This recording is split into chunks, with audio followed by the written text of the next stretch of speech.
Hi guys, it's Terry from Terry's Tweak Teaks.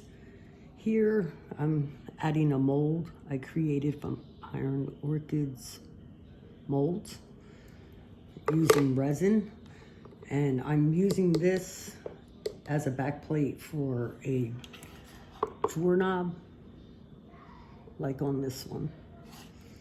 The easiest way I found to do that and mark it is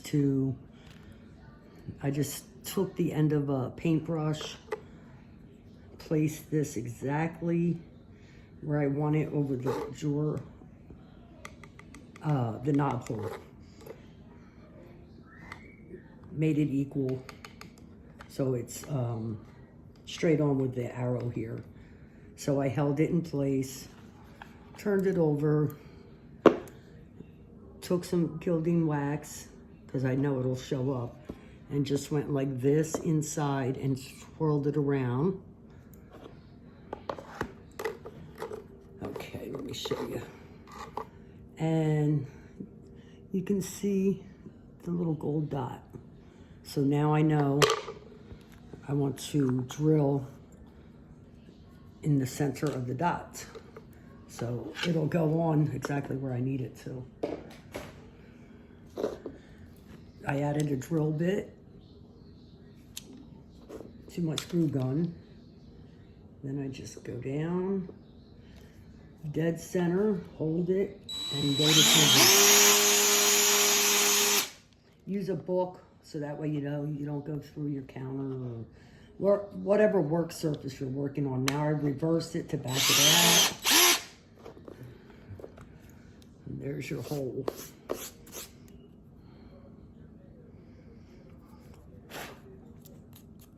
And I usually go back in the opposite way on the other side to be sure.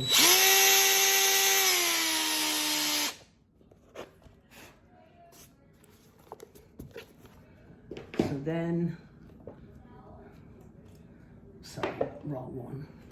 Then I just place it where I want it, lay it down, and let me see, I may have, let me see if I can use a screw from one of these knobs. I forgot to bring my knob with me, or my screw with me. So what I'm gonna do is use the screw to keep it in place, so that way when I go to glue it, I'll know where to put it. But right now, honestly, I'm just trying to make sure the screw is going to fit.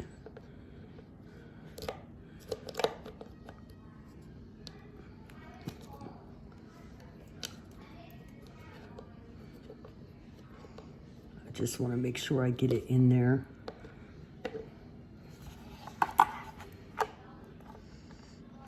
Okay, now it's a tight fit, but that's what I want. I don't want it real loose. Like if I were to hold it and use the screw gun, or even my hand like this, it'll go through. See, it's coming out. You can see the screw. So I want it tight. I don't want a real big hole because then it'll be loose and that's not good. So what I do is I back the screw out just enough so that I can see it when I'm gluing it on. Oh, geez. Got it in too much.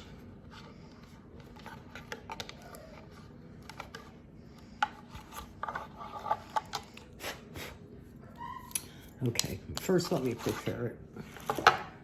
Get the glue down.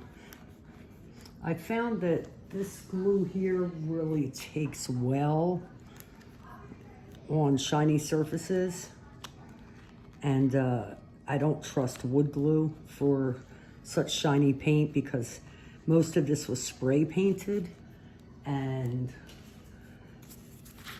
I feel that the wood glue with such shiny surfaces, because this acrylic or resin is also very smooth and shiny, so I feel that if I use wood glue, it's just not going to hold good.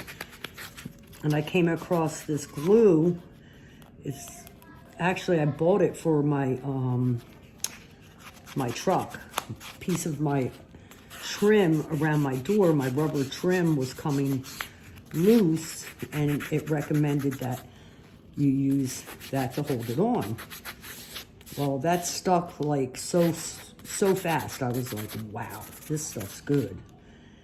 And after reading it, it says it's good for like glass and metal and everything, so I figure it'll be safer to use this. Actually, this is sanding pad is a little too soft, so I'm gonna scuff it a little bit just to get it a little rougher. I didn't do it on the other one, but I'm gonna do it on this one. I think it'll help. Because this is going in a bathroom. It's a vanity. A lady asked me to custom paint for her. She actually sent it to me right from the manufacturer. It's a gorgeous white vanity. Well, it was. And I put a lot of time into it, trying to create a lot of different designs on it for her. She wanted something fun and colors, and her shower niche that she had redone had a lot of mandala, like circle type designs with all kinds of color in it.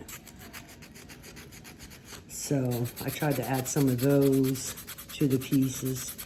And also she liked paisley, so I did a few what do you call it? Stencils with the paisley. But see how I roughed it up? Oops, I'm a little rough-handed. Okay, now I'll just add the glue, which I found using a chopstick seems to help spread it nice. The weird things you find that work, but this is what has been working. So you want to get it really thin. You don't want to overdo it. Thinner is better. Too thick, it's not going to dry proper. And you want to try to, get it to the sides because they're important to be able to hold it on and be sure it's going to stay. Okay. I definitely want to make sure my hole doesn't get filled in. Alrighty, here we go. Let me push the screw in there just in case. I want to make sure.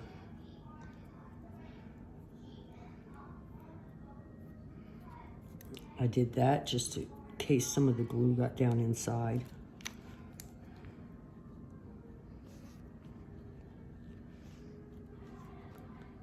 Okay, a little bit more over here. You can see where it's all dry, where it hasn't gotten any glue.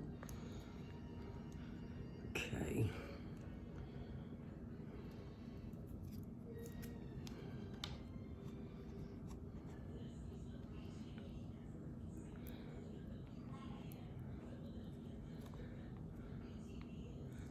Little air is actually good for glue. It helps tack it up. Okay, I'm going to do the test.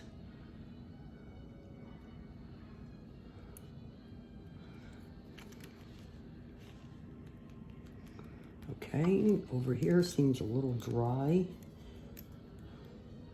Give it a little more. Because I believe sometimes the molds, you might have a shallow point where it's not as high as the rest of it. So you might want to put it a little thicker in certain areas. Okay, that feels good now. All right. Now, the goal to get it on without getting it everywhere and not putting it upside down to match the other one, and getting it over the screw hole.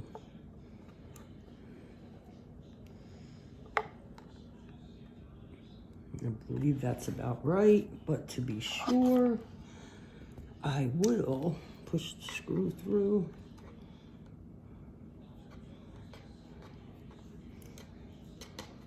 If I can get it to go through, this piece of thread that came on the piece from the manufacturer is still on there. There we go. So there's the screw coming through, which I just leave in there because that way you know it's not gonna move and you can trust it. Now, just angle it exactly how you want it. Then I'm just taking some clamps.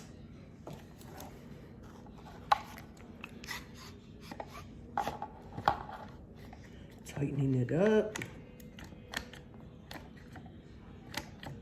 More pressure, the better. That way you know it's going to hold. If possible, always glue or clamp when you can.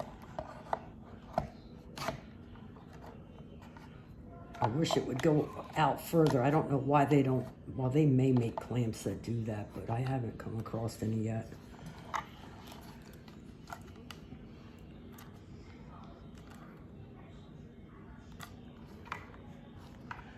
Voila.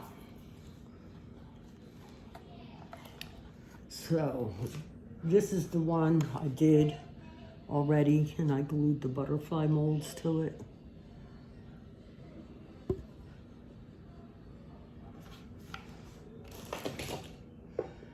All right, guys, there you go. Work in progress.